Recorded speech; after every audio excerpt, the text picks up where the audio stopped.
भाषा में शिक्षा की मांग को लेकर रानीगंज केटीडीबी कॉलेज में स्नातक स्तर पर सावताली विभाग खोलने के लिए पूर्व निर्धारित कार्यक्रम के तहत आदिवासियों ने विशाल जुलूस निकाला और आदिवासी भाषा में शिक्षा की मांग उठाई। इसी मुद्दे को लेकर गुरुवार को आदिवासी समुदाय के लोगों ने विशाल जुलूस रानीगंज के पंजाबी मोड़ स्थित राष्ट्रीय राजमार्ग सड़क के ओवर ब्रिज से शुरू हुआ और एक बार फिर रानीगंज के त्रिवेणी देवी वोलटिया कॉलेज गेट पर पहुंचा और विरोध आंदोलन में शामिल हो गया। इस दिन पश्चिम बर्दवान, बांकुड़ा, बीरभूम और पुरुलिया के आदिवासी लोगों के साथ साथ आदिवासी दिशम गांवटा के सदस्यों के साथ 40 से अधिक आदिवासी जन संगठनों ने किया विरोध प्रदर्शन। इस दिन आदिवासी समुदाय के लोगों ने धमसा मादल, आदिवासी पोशाक पहने असंख्य महिलाओं, पुरुषों ने कॉलेज गेट के बाहर नारे लगाए और विरोध कार्यक्रम जारी रखा। गत मासेर 28 तारीख থেকে আমরা বিক্ষোভ সমাবেশ করেছি সাঁওতালি ডিপার্টমেন্ট চালু করার জন্য।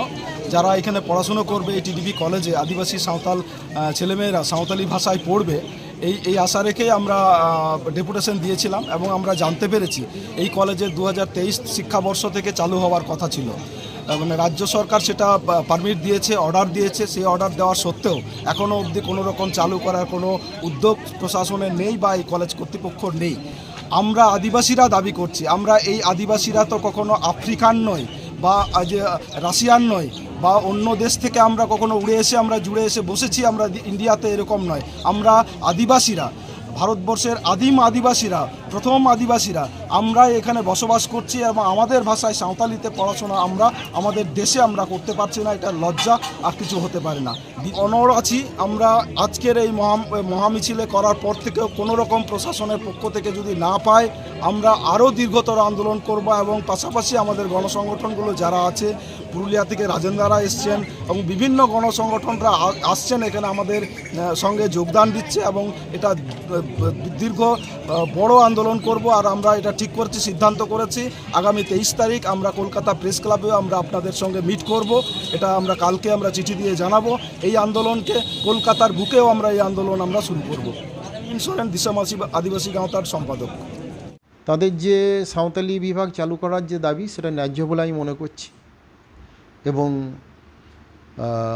আমি এই পদে আসার পর তাদের যে ডেপুটেশন হয় সেই ডেপুটেশনের পরিপ্রেক্ষিতে আমি মাননীয় প্রেসিডেন্টের সঙ্গে কথা বলি এবং ওরা যে ডেপুটেশন দিয়েছেন সেই তথ্যটা প্রেসিডেন্টের কাছে আমি তুলে ধরি। এর ফলে মাননীয় প্রেসিডেন্ট একদিন আসেন এবং সাঁওতালি ভাষার জন্য যারা আন্দোলন করছেন তাদেরকে ডাকেন এবং সেখানে একটা আলোচনা হয়। সেই আলোচনায় যেটা স্থির হয় এবং সেখানে বাই ফোন হায়ার এডুকেশন ডিপার্টমেন্টের সঙ্গে আমরা কথা বলি। হায়ার এডুকেশন ডিপার্টমেন্ট থেকে জানাই যে আপনাদের গভর্নিং বডির একটা রেজলিউশন এবং একটা অ্যাপিল দুটো আলাদা আলাদা পৃথক করে আমাদের কাছে জমা দিতে হবে।